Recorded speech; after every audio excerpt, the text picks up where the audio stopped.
Continuando con el planteamiento del problema, veamos ahora el estudio del desarrollo económico y el papel del petróleo en la nación venezolana. Vamos a destacar algunos autores. Batista y Momer, en su texto El petróleo en el pensamiento económico venezolano, a partir de los análisis de los autores seleccionados, señala que la literatura que servirá de fundamento a ese trabajo no cabe como regla general calificarla de científica. Y si bien ello puede verse como un inconveniente, lo cierto es que en cambio tiene la ventaja de que refleja la experiencia viva, la voluntad de acción política, la sabiduría y visión de conjunto de los hombres de la vida pública. Otro autor importante, Silva, en su libro El pensamiento económico venezolano en el siglo XX, señala que puede afirmarse, sin embargo, que la evolución del pensamiento económico comenzó a desarrollarse notablemente en los años 60 y 70, es decir, apenas 20 y 30 años después de la creación de los estudios universitarios de economía y de los departamentos de estudio e investigación creados en el Banco Central de Venezuela, así como de la creación de otras escuelas de economía en las principales universidades del país. Por ejemplo, la Escuela de Economía de la Universidad del Zulia se crea en 1958. Otro autor importante a destacar en este estudio es Ortiz, en su obra Pensamiento económico en Venezuela en la primera mitad del siglo XX. Este autor dedica un capítulo de su libro al estudio de la relación de petróleo y desarrollo, donde señala además que en esa época las reflexiones sobre el petróleo estuvieron ligadas a la planificación del desarrollo económico.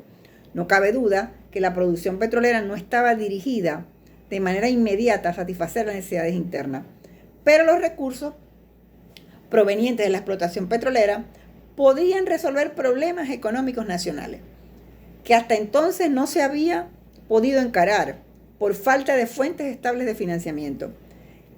Entre las interrogantes que van a aparecer en esa época en relación a qué hacer con el petróleo, se van a plantear algunas como la siguiente. ¿Cómo se podría aprovechar la renta petrolera para crecer armónicamente? ¿Hacia dónde se podía dirigir tanto dinero que a pesar de su abundancia era aún insuficiente para responder adecuadamente a tanta necesidad insatisfecha? Preguntas que todavía hoy esperan nuevas respuestas, pero que se comenzaron a plantear en aquellos años. Todavía las universidades no habían alcanzado la magnitud y diversificación que lograrían años más tarde, y tampoco el sector público contaba con organismos preparados para hacer frente a esta tarea. El cuarto aspecto a tratar en este planteamiento tiene que ver un poco la reflexión que se ha hecho sobre las visiones del petróleo en el pensamiento económico venezolano. Revisando algunos autores economistas venezolanos como Fabio Maldonado en la Universidad de los Andes, Carlos Luis Villalobos, y Elita Rincón en la Universidad del Zulia, se puede distinguir tres visiones o tres ideas del petróleo en el pensamiento económico venezolano durante el siglo XX, tales como capital natural, renta de la tierra y negocio. La visión del petróleo como capital natural. Hasta la década de los años 70 del siglo XX hubo un notable consenso en el pensamiento económico venezolano con respecto a la caracterización de los ingresos petroleros como un activo de la naturaleza o capital natural.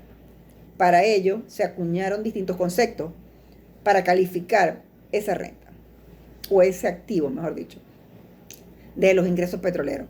Consumo continuo de un capital, consumo de un patrimonio agotable, consumo de un banco subterráneo, venta del suelo a pedazos, valor líquido de la venta de un bien de la nación o venta a plazos de un patrimonio. Posteriormente tendremos la visión del petróleo como renta de la tierra.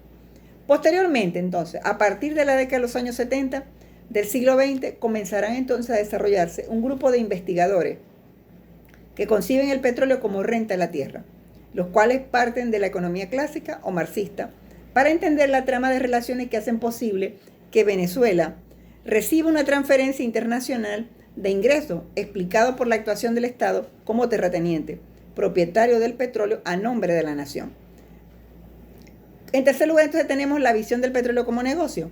Esta concepción se va a gestar en Petróleos de Venezuela. Ya después de la nacionalización aparece la creación de una compañía nacional como Petróleos de Venezuela durante la denominada apertura, ya a fines de los 80 y comienzos de los 90 del siglo XX, buena parte de su gerencia va a plantear, a partir de un entramado de dirigentes políticos, empresariales e intelectuales, la idea sintética del petróleo se expresa como un negocio.